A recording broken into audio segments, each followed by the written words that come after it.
this meeting to order. I'll go through the procedures at the beginning. We've got a small audience today, but we'll just walk through how we're going to do the meeting this evening.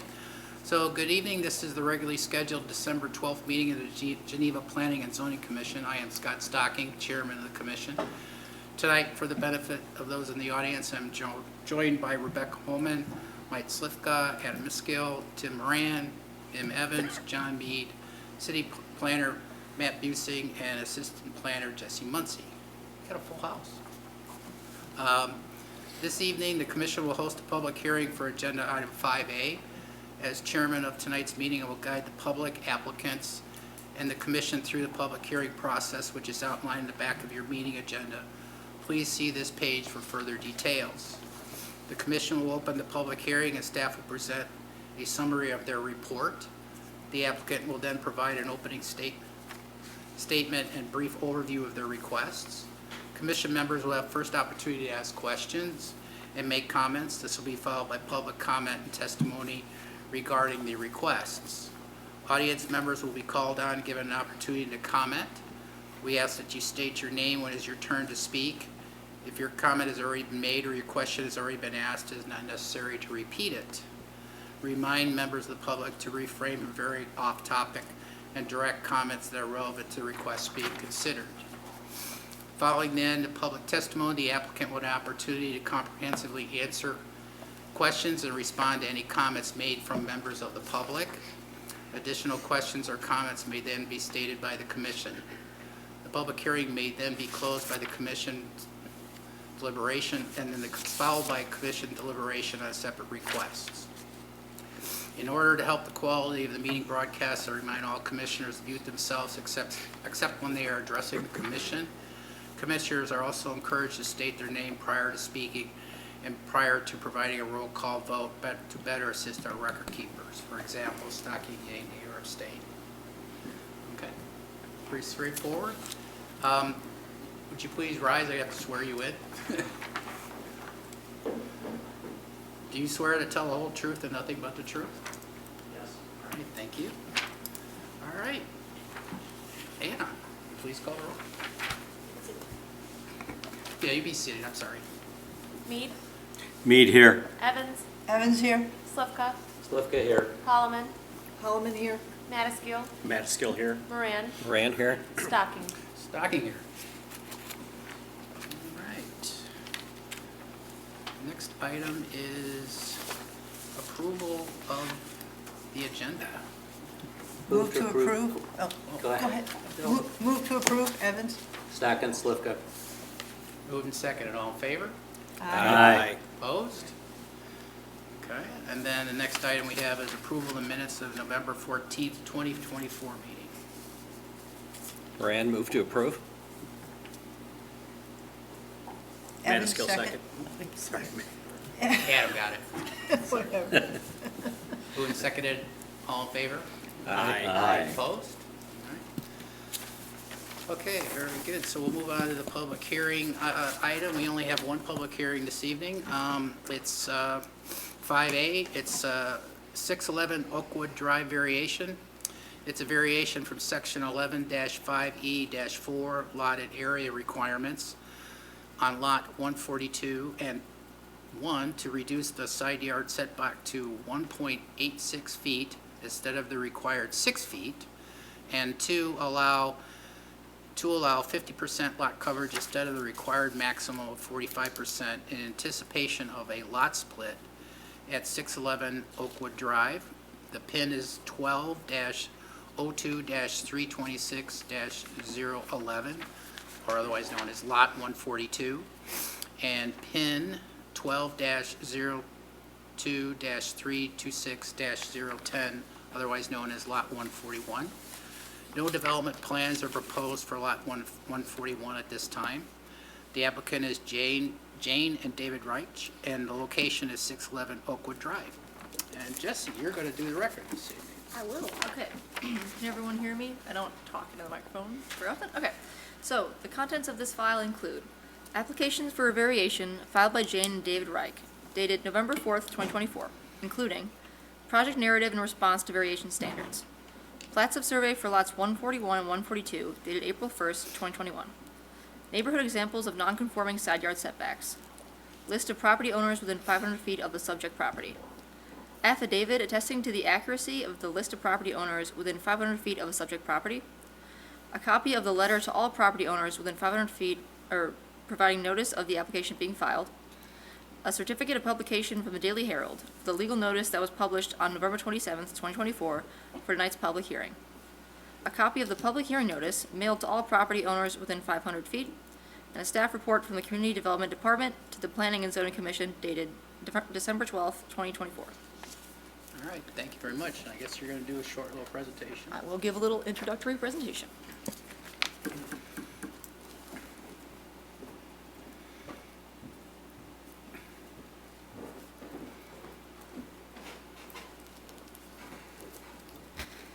Okay, here. So as was in the staff report, this is just a review of the staff report here. 611 Oakwood Drive variation. There are the applicants. The requests are a variation on lot 142 to reduce the side yard setback to 1.86 feet instead of the required 6 feet for the existing single-family home, and a variation on lot 142 to increase the required lot coverage 50% instead of the required maximum of 45% in the district. The property is surrounded on all sides by the R3 district.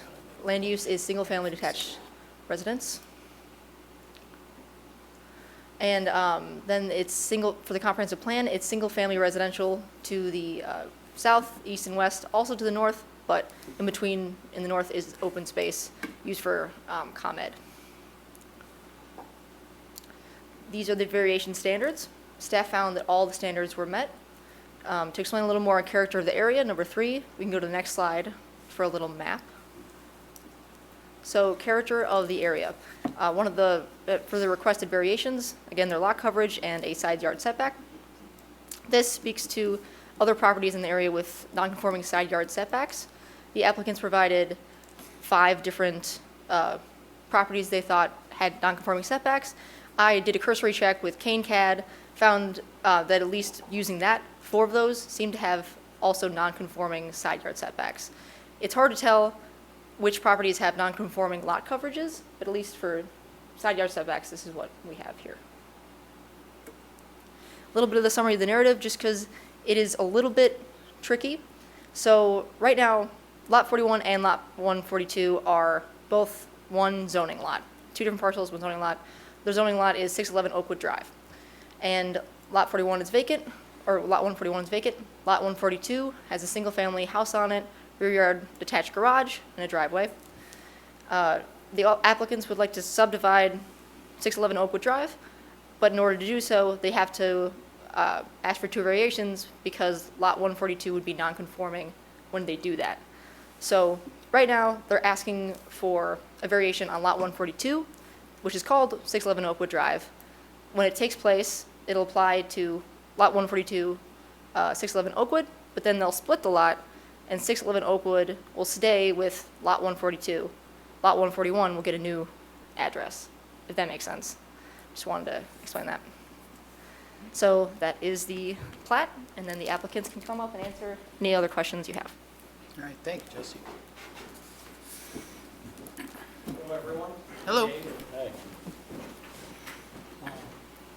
So, yes, essentially, like Jesse said, we're hoping to have lot 41 that's been undeveloped since the original owners, built the home. The fact that they put the home at 1.88 or 1.86 feet away from the actual line of those 2 split lots is what brings us here. We're looking to have that variation go through, and then which would allow lot 141 to be a sellable lot, where we will take the resources from selling the lot and improve our home on 611, make some accessibility issues, resolve to get our son into the house, and upgrade some of the, obviously, things that a 75-year-old house, would need. So, the specific questions I'm certainly willing to answer as far as what you hope and expect us to do with the empty lot. Any questions, Commissioner? Yeah, Tim? So we've seen this before. My question, I think, is more for staff. So if this is approved, the permanent index numbers, each lot currently has a separate index number. That won't change. This only changes to 2 lots in the eyes of the city for zoning purposes. It doesn't change Yeah. the tax ID number, the PIN number. Exactly correct, yeah. So there's 2 parcel numbers right now for the lots. Per the city of Geneva, we treat it as one zoning lot, which is 611 Oakwood Drive. These variations would essentially enable the owners to subdivide it and create 2 buildable lots. Thank you. And yours? Yes, John? One question for staff, actually. If, as submitted and if approved, would these variations then run with the land for 142? Or if the home was raised, would they have to come back for any future variations? Or would they be allowed to the same minimum setback that they're requesting? It would run with the land for lot 142 only, so just that parcel number. Okay. Yeah. Just clarification. I have a couple of questions for staff also, and it's really just curiosity on my part. How did these end up being one zoning lot instead of 2? So as far as we can tell, they've been treated as kind of one lot for dating back a number of years. They've been owned by one party for however long we can go back really and see. So that's, for Geneva, we kind of treat that as if it's one, if one owner is developing the lot, even if it's 2 parcels or 2 lots, they don't have to be formally combined or consolidated. It would still be treated as one zoning lot. Yeah, I believe we're only the 3rd owner of that house or whatever. There was the original owner, someone that had it for a few years, and then, we've been there for 20 years essentially. So if you put a couple of follow-up questions, if you kept it as one zoning lot as it is now, then you could build an addition that crossed that lot line, whereas if you split it, you can't do that. It's going to have to be 2 separate units. Exactly correct. Going Yep. forward. Okay, as long as, and then the other thing I wondered was just about the neighborhood, thinking about whether or not this has any impact on the neighborhood. What I noticed was that the lots are really irregular in size for no apparent reason. I mean, some of them are odd shaped, you can tell why they might be different, but many of them are just rectangles. How did these lots end up being so irregular? Yeah, it's a great question. I mean, it must have been when the neighborhood was first kind of platted. They were, from our, just looking at it, they all look up to be undersized for the zoning district. Their lot is undersized. Most of the lots in the neighborhood appear to be undersized. If you just look at kind of the aerials of the neighborhood, a lot of the homes appear to be very close to the property lines. I would imagine there's probably a lot of homes that have, or are above their allowable lot coverage as well. We didn't do a deep dive into that, but just from looking at it, it appears that way. Yeah, it's just odd. The one next to you folks is large. Right. And then there's the group of small ones, and then there's some that are in between, a little further down, not quite so big, not quite so small. It just didn't have any rhyme or reason to me. And then across the street, they're large, except for one that's skinny. It's just- Yeah, I didn't look into like when the neighborhood was first platted or recorded with the county. I should find that. Yeah. It was 1924.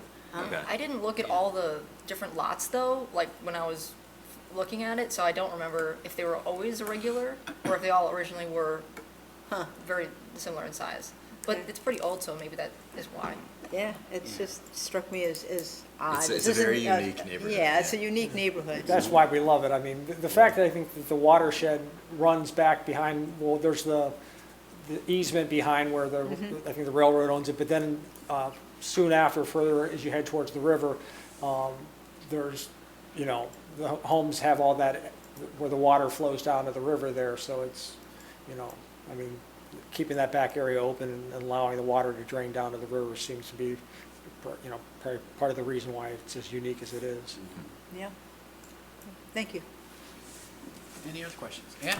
Just a quick question. On lot 141 then, if this gets approved and we split this, that would still have a 6-yard setback on both sides, is that Yeah, right? exactly. Okay. So all these standard R3 zoning requirements would apply to lot 141. If whoever wants to develop on that lot, you know, needs a variation or something, they would have to come back before the commission to Got it. get that approved. Okay, thank you. Any other questions? All right, thank you very much. Thank you. Appreciate it.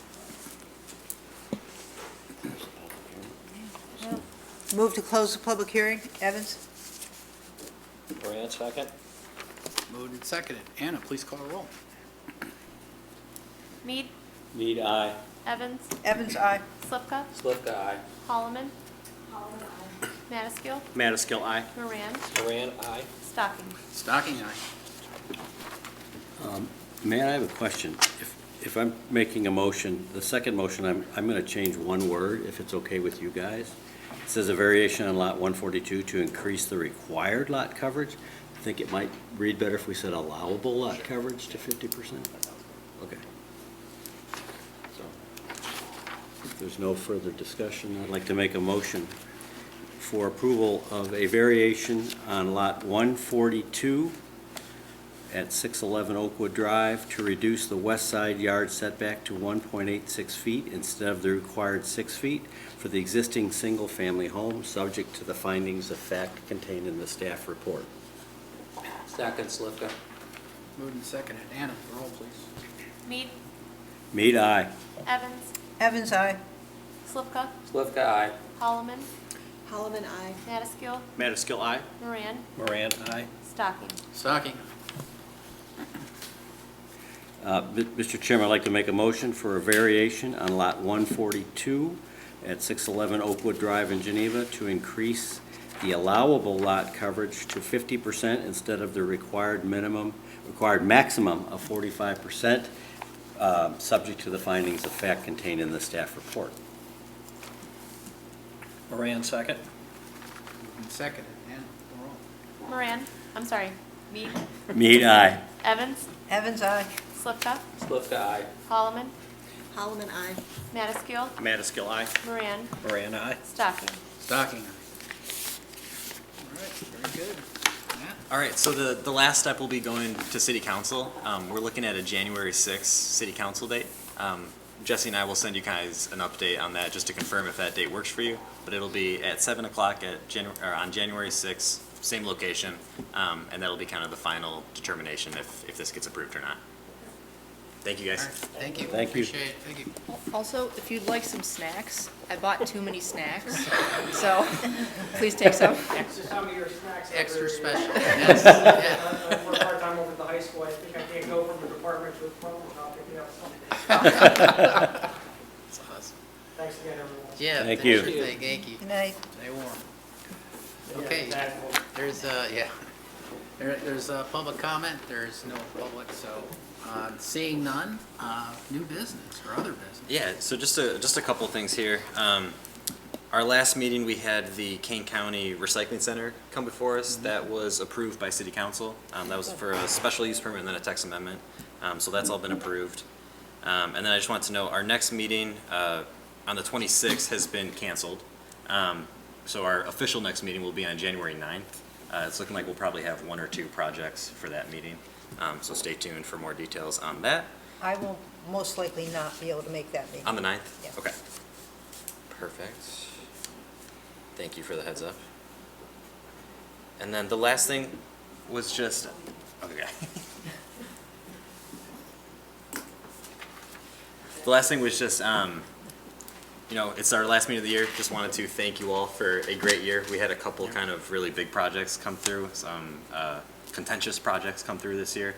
Thank you for all the hard work.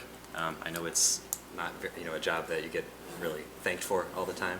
So it's, you know, us staff, we really appreciate you guys coming here every time. Oh, and we appreciate the staff, because they Thank make you. our job Yeah, a lot thank you. easier. Of course, yeah. That's, We are, Good staff, we have good everything staff. comes well Makes a big prepared, difference. and, you know, we're ready to rock on it, so you guys do a great job. thank you, yeah. With that, happy holidays. Yeah, get some treats on your way out, stay warm, and we'll see you guys next year. Yeah. Awesome. that's, Happy New Year, Merry Happy New Christmas, Year. Happy New Year, Happy everything. Happy Hanukkah. All right, we stand All right, adjourned. ma'am, how do we turn this off?